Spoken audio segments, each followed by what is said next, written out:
In today's video, I have a fun companion page to my 2-page layout from last week. So in today's video, I am using our Sketchbook Volume 3. It uses 6x6 patterns, and I am still playing along with this sketch. It's on page 12. And if you recall, if you watched my video for the Creative Design Team collab, you might remember this layout. This is the layout that I created. And I had just a few extra photos that I wanted to add. So the best way to do that is go ahead and add a flip flap. So I've pulled out the same papers. Now these are part of the Sale-a-Bration. These will be available January 7th. You can get those free with a $60 order. And then I've also pulled out some brand new products from the January-April catalog, Terrific Toadstools.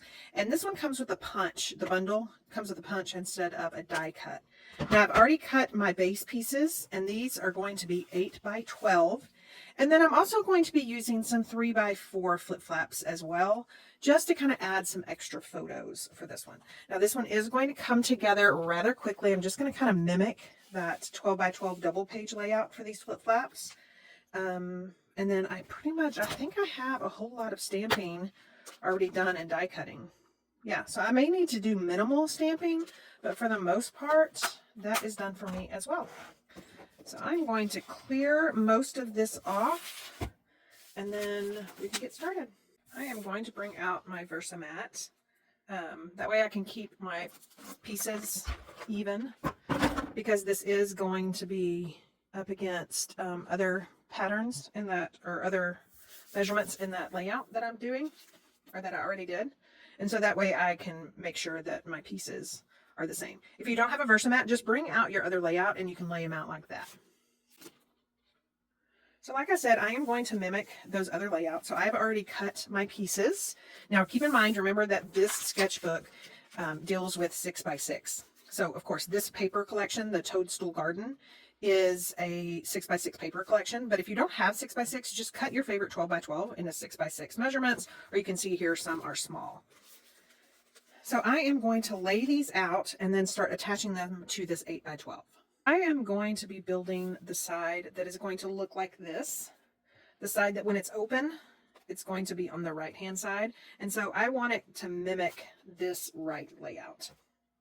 Now keep in mind that this paper collection comes with 48 sheets of paper, and you get 6 designs. So that's 8 of each design, which is good because just on this one double page layout and a flip flap, I am going to use 4 of this pattern. And then I'm also going to be using that stamp set and bundle that this comes with. So we're going to lay this down. I think this is the one I messed up cutting. You can definitely tell. So I'm just going to flip this one around because my photos are going to hide that gap that I created. See that gap right there? Now, if you watched my first video, I rounded the edges of this outside one, but I don't need to because it's just going to be chopped, if you will. So I'm going to remove this, and then we are going to put that other side together. And then this one's going to be the opposite. This one is going to mimic the left layout. So this one's going to mimic this one. So when it's open, it will go with this one. So that means that I'm going to start with the right side first. And this big piece, remember this is the one that I used 4 of on this one layout. And then this piece. This is the piece that's stuck to something. This is the piece that should be cut correctly. Yay. Don't you love when that happens? And then this piece. Oh, but you know what I did is I tried to use scraps, and so those are going the wrong direction. I'm just going to peel this up, and I'll use that on a card or something. If you ever need to remove anything, if you have a Cricut spatula, that is my go-to for removing stuck-on things. And for the most part, it'll do it no matter how long it's been stuck on there, because I use my ATG gun and that adhesive sticks. So, and then I just use my rub and remove eraser to remove any sticky residue that got on here. Makes it really easy. Okay, so I have gotten those switched out. And then we can start laying down the photos, which are also going to be on flip-flaps. And I prefer to do my flip-flaps directly to my layout base. This layout is actually going to have them both ways, because some of my photos are actually going to be over my other photo. And sometimes I don't like to put that on my photo. It damages it. So, if this is open, we're going to do this side first. So, this flip is going to be the front. This is going to be the back. So when you flip it like this, you'll see. We're going to do this one first. And the photos on this side are going to be this gorgeous mushroom. Maybe this little bitty. What happened was, this is a full-size photo. This is a cut log. So this is the top of the log. And then on that cut portion, all these little mushrooms appeared. So I might do that one. Probably going to do the one of Julie. And then here is another one. But basically, it was the same thing, a cut side of the log. So these are the ones I'm going to use. This side is not going to have any flip-flaps. And I think it's just going to go straight down. No 3D foam tape.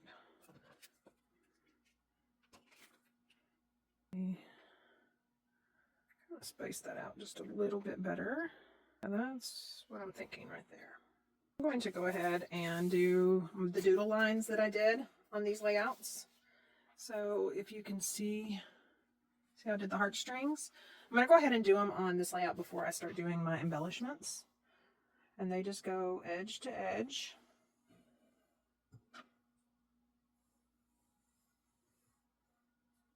And then what I didn't do on camera was I ended up doing it on both parts of the white cardstock. So you might have missed that on my original video, but I like the way it turned out in the end. So then after you do your lines, you just try to find the parts where the lines meet. So like right there and right there. And you just draw heartstrings. On the top ones, I do them upside down. And then let's do it right here.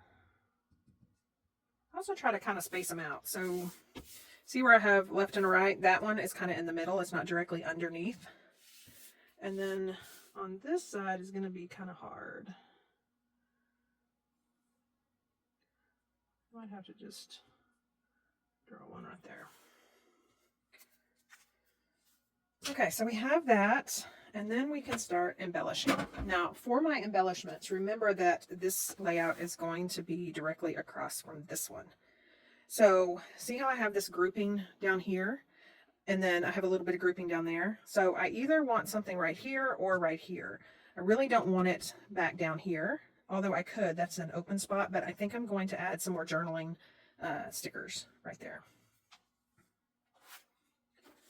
So let me take a look at what I have already stamped and die cut. Now I did use the Deckled Circles for this pattern. I love it. So it's the back side. It's kind of a, it's not really ombre. It's kind of a rainbow type thing.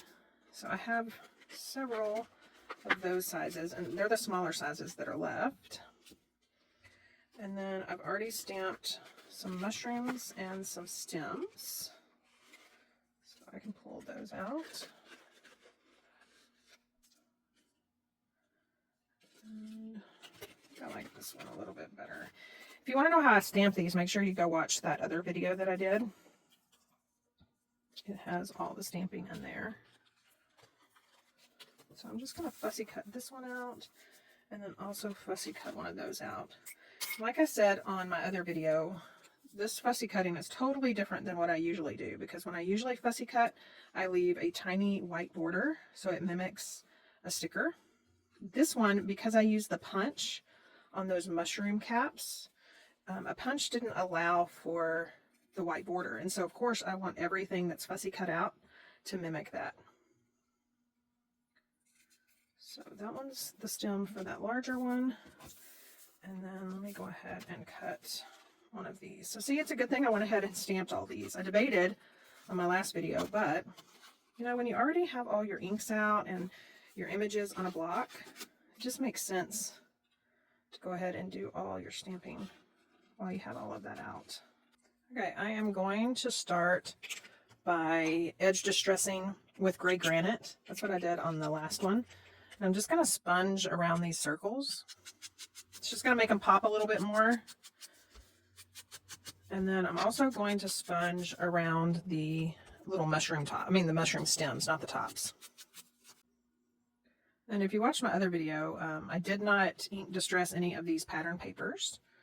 I wish I had almost, I wish I had. Once I actually started edge distressing with the gray granite, I kind of felt like it would have looked really good had I done it.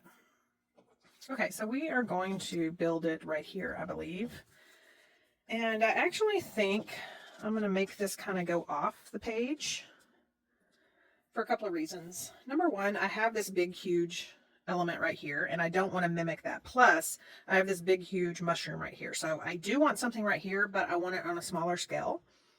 And by building it, that's only kind of half. I'm only going to have a little bit. I'm only going to have like one mushroom.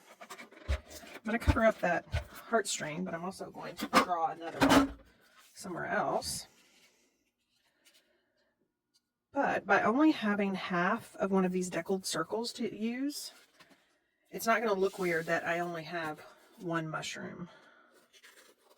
So trim that off. And then I think I'm going to use this one, which is close to my heart's color raspberry. I felt like that matched pretty well with this one. And the reason I'm using this one is because this mushroom is already this orange color. I felt like it just didn't, it was just too much orange. So I wanted it to pop. So I'm going to lay down this little grass part first. You can see there's nothing at the top, and that's going to allow me to kind of tuck that other one through. I'm going to trim off just a little bit right there here in just a second. Now let's build the mushroom. I also discussed this on my last video. The stem actually goes on top of the mushroom because the way you're looking at this mushroom is you're looking at the back side too, the underside.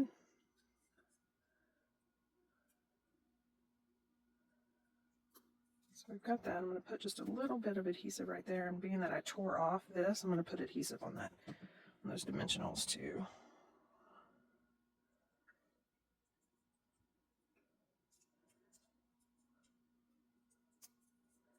Okay, so we have that. So let's redraw my heartstrings. Let's do them right there.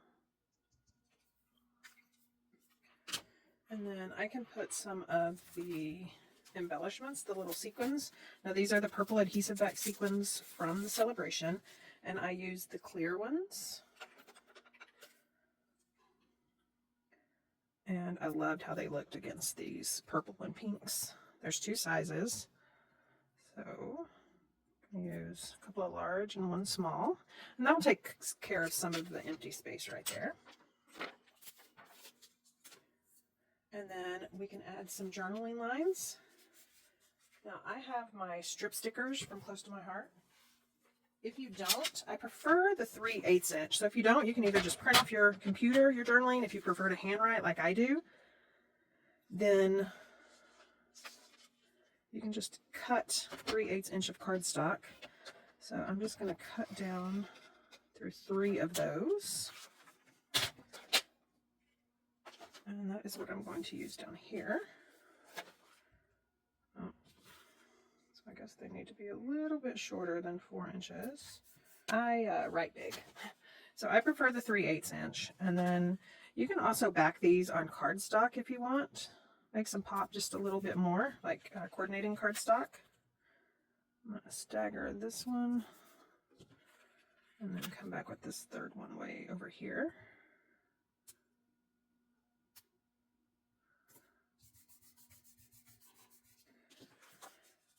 And then you can also, I'm going to do just one to show you.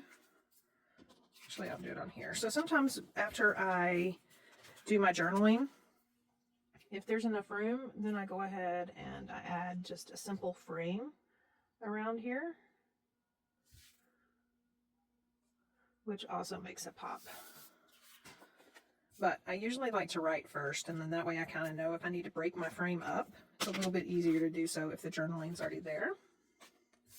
Okay, so we have that one done, and now we can start putting together our other one, which is going to be the back side. We're going to start with the 5x7. I'm just going to center that left to right, top to bottom. You know what, let me go ahead and do my heartstrings. And then here is where the flip flaps are going to come into play. So I'm going to have one that is landscape, and I'm going to have one that are portrait. So I think I want the picture of us three on top, and then these as part of the flip flaps. So I think I'm going to have this one on bottom. And then these, of course, is my little friend. Isn't he cute? Adorable. Now, I originally was going to use him as a 3x3, so I'm going to have to do some thinking here. But I think he's going to go right there. Let's line up the left edge, and then this one will hang off. And if I put it like that, I don't have to have it overlapping, and that way all of that can be there. Okay, so I am going to adhere it directly to the layout base. It's going to make it a little bit sturdier since this isn't a full 12x12. So I've gone ahead and I've put the photos in there that I want to flap like this. You want to make sure that underside photo is the correct way. And then I'm going to add adhesive to the bottom of, or to the back of this bottom photo. And then I'm just going to gently peel away a portion of this. And then tuck this under. Line it up with those photos. And then once I put this one down straight,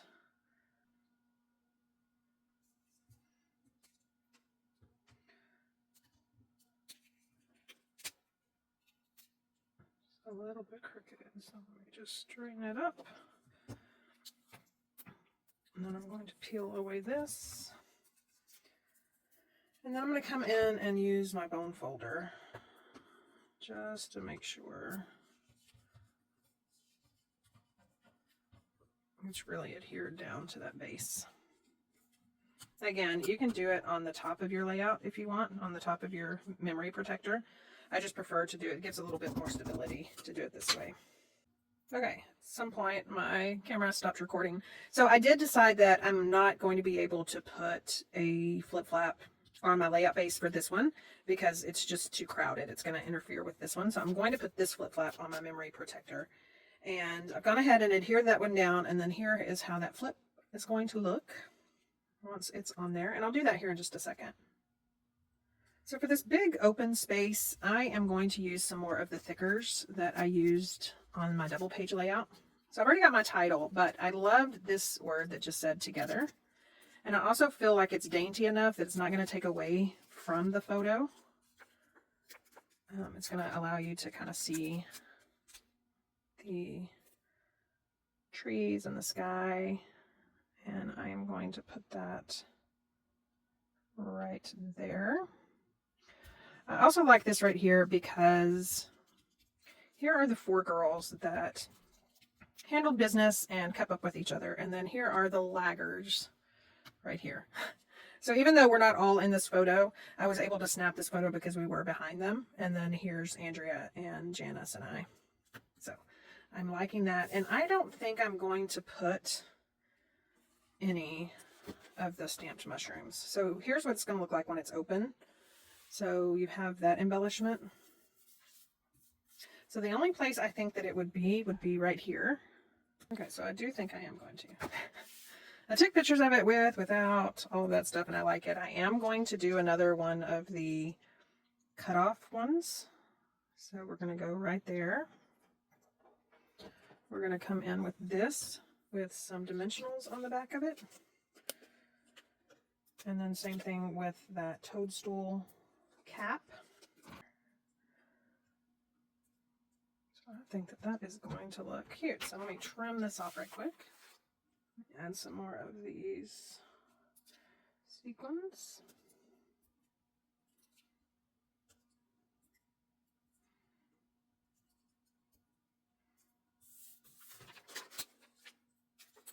So I had to redo my flap. So when I flip this over, I want the snail to look like this because I'm going to use a side flap. So I'm going to have to redo this. So there is that cute little paper. And then here is my oversized snail.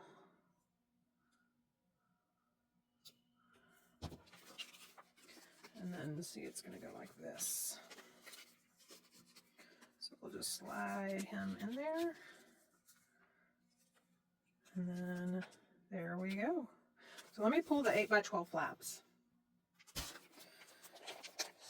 So here is an 8x12. If you don't have flip flaps, and if they aren't available on my website, then I do have a video where you can create your own flip flaps with a heat tool.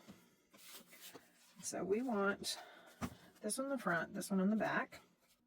So I've brought out the layout because there are a couple of things I need to be watching for.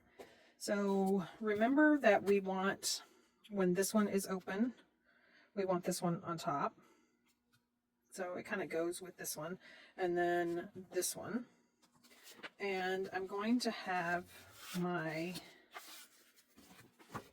adhesive right here. So then when it opens, it's going to be like this. Got me? So that way is that one. So I need to adhere, or I need to put this one with the flip flap that I need to cut my protector. I need to put it in this way.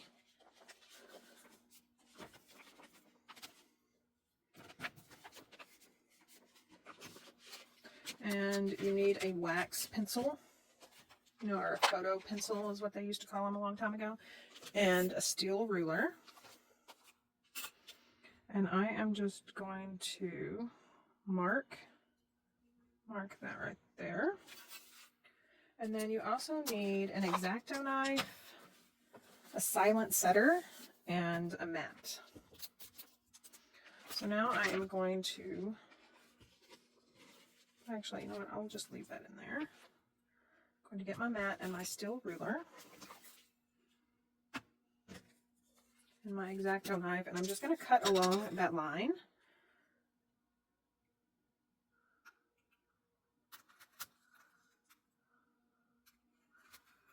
I usually make that line a little bit more than just a slip. You don't have to, but being that I kind of messed up in the beginning anyway, it's a perfect opportunity to.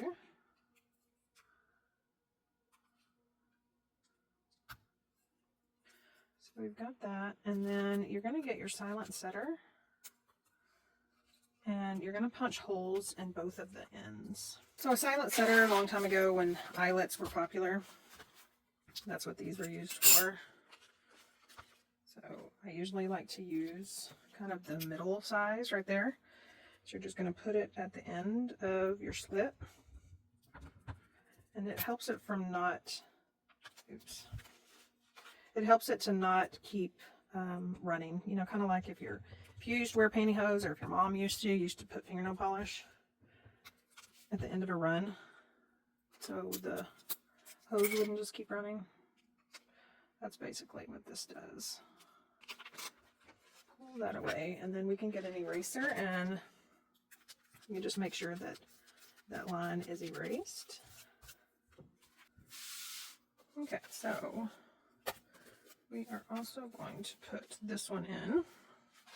Well, let's take this one out first, because there are a couple of things we need to do. Since this is a flip flap and not a top load protector where you're actually creating your own protector, it's a little bit harder to get these flaps down. So I've just taken out those photos from the flap, and then I will show you what that's going to allow me to do.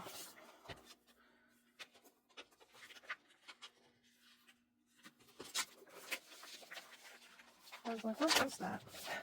It's my flip flap.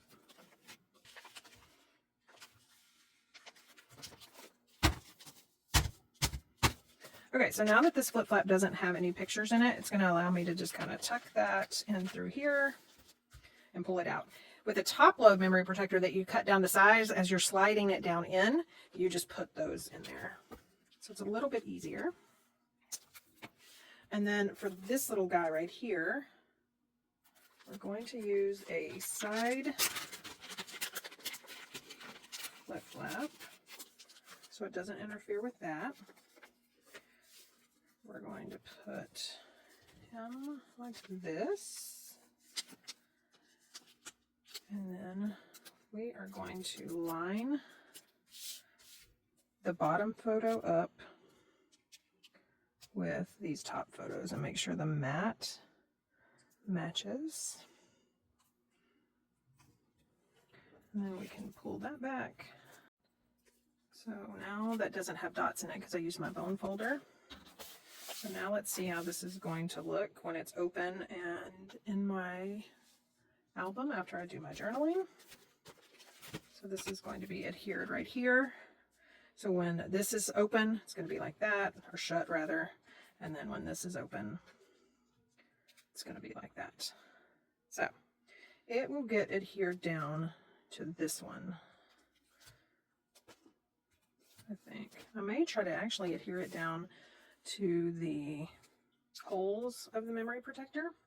That is it for this layout. Don't forget to check the link down below to the sketchbook, and then check back January 7th so you can get this celebration paper. Thanks so much for stopping by and watching.